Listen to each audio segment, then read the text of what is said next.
Hello, I'm IBX2Cat, and welcome back to another second channel video. Today I have some Witcher 3 for you, and not the main game itself, although this is one I've been enjoying quite a lot over the past week. I've been playing quite a few hours a day, but in fact the game within Witcher, which is something I really love when games do, ever since like Digimon World 2003 for the PS1. But basically there is a game within The Witcher 3, which is a card game. It's called Gwent, and it's actually quite in-depth. I heard there's over 100 different cards for it, and it's a fun little game that you can play with various characters in the main storyline, and it's a really cool thing because, you collect the cards, you do that sort of thing, but there are quite a few quests that you need to, play Gwent to do. They're mainly side quests, but still, every now and then you need to play Gwent, and it means that you need to know how to play it well if you want to do well. So that's what today's video is about, to give you some pro tips on that maybe, or something like that. Anyway, so yeah, let's play Gwent against one of the main storyline, people.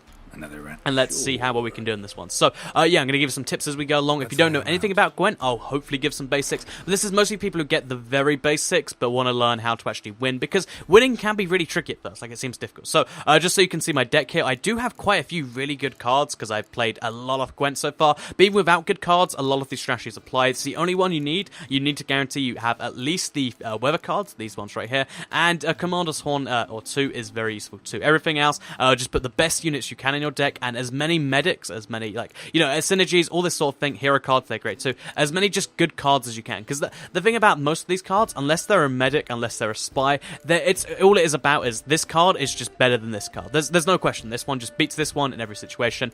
So yeah, that is kind of the case. This game isn't like most card games, where there are cards that every card has its own value. Some cards are just infinitely worse than others, but that does make things interesting some way. So, yeah, the first thing you want to do is you want to look at your cards. So, as you can see, this guy is very much worth keeping. Basically, the way you decide this is if you don't have a weather card, you want to redraw your weakest minion. If your weakest guy is, like, somewhere at the bottom of your deck, you might want to trade him in just to get a better one. So let's give this a try. So, we'll trade him in, we'll get Torrential Rain. I have a lot of catapults in my deck, or at least I have two right now. So actually, it might be worth my time to keep... No, actually, I'll trade it in one more time, and hopefully we get something better. Okay, we got a 6. That's nice. So you can see we've got a very nice set of cards there, but that's not all. Having just the best cards isn't all about winning. There are some really nice strategies with these and these. So let's start off by playing a. We'll start off by playing a 5 archer just to see how they react. Because the first game is one that you've got to be willing to lose. I mean, as the Northern Realms, it's kind of dangerous to lose this first round, especially against the monsters. But the first round is one that you can be willing to lose to make them waste their cards. Because the cool thing about Gwent is you start with 10 cards. You can see I've got 10 cards here. And, making them waste their cards is a very powerful tactic. Anyway, let's throw them a card, because this is a spy card. It goes on their field, but gives me 2 cards, meaning even if I lose this round, I'm going to have to come up massively ahead. So, if you look on the left there, I've got 10 cards to his 8. And it looks like he's going to waste at least another couple there. And yeah, I can do some pretty powerful things. So right now, it would be a pretty good situation if I leave this game. So I might waste one more card if I have any bad ones just lying around. Should I do that? Actually, wait, what I could do, to be even better here, if I play down my 6 archer, I might even be able to win this round and waste all of his cards. So let's hope he's playing another sword-based character.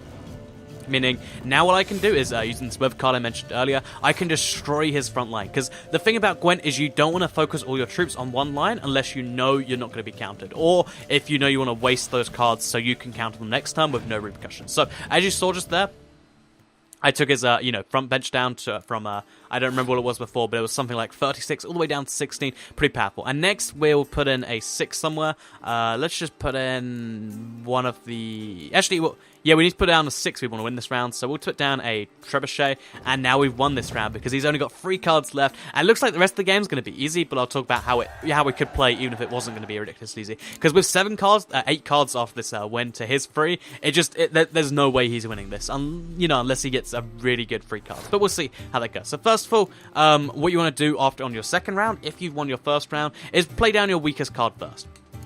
That way, if he plays something really powerful, like he could destroy your card, then it's no big deal. So, okay, he's playing okay, that could be powerful.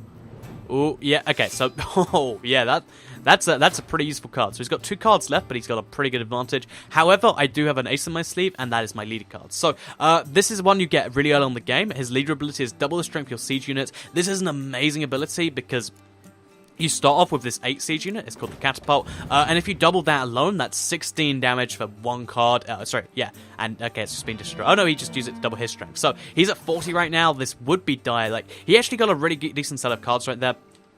but I'm just going to show you just how much I can destroy this. So yeah, what you want to do is, if I didn't have good cards, if I knew I just want to play on card advantage, this right now would be the point where I'd end the turn. I could do it to prove the point, but I think I can win this round. But he has one card left, meaning, and one of those will stay till next round, because he is a monster. That means that even if I pass now, even though he wins this 82-19, which is quite a tragic victory, it still means that I have some pretty good odds. So actually, can I win this round? So I've got this, add that to the 14, that makes 22, and then double that, that makes 40. I don't think I can actually win this round, so I'll prove my point, and I'll actually go in for the pass right now. Because he's got the command hold there, there's just no chance for me. So he's gonna have to end the turn. He has one card left versus my 5 for the last round, and no matter how good that card is, I've got enough cards. Like, he can cancel out one of my cards, or he can play down a good one. Like, it's either way, I'm gonna win this. So he's got Clear Weather. It's a useless card, and as you can see there, even though I gave him the win, it gave me a massive advantage for this last round. Let's just play down some cards so you can see how much I win by here. So yeah, some pro tips for Gwent in case you didn't pick them up next. I was giving you a play-by-play. You get 10 cards, so you want to make sure you use each one valuably. Always have weather cards in your deck. Always have command horse, because they're really useful. Let's play it here, I guess. And always, if you can get hero cards, always play them, because they cancel out weather, which means that, they're basically just amazing cards to dump on the ground. So that is the game one. I won 37-4 in that last round. You can see the summary here. Even though, like, basically, you want to make them waste as many of their cards in one turn. That way, even if they have much better cards than you, you can still significantly dominate them. So, yeah, 17-16 in the first round. I did quite nice. 1982 got wrecked, but I made him waste all his cards, so I won 37-4. That is my little Gwent tutorial. As you can see, he's going to give me a card now.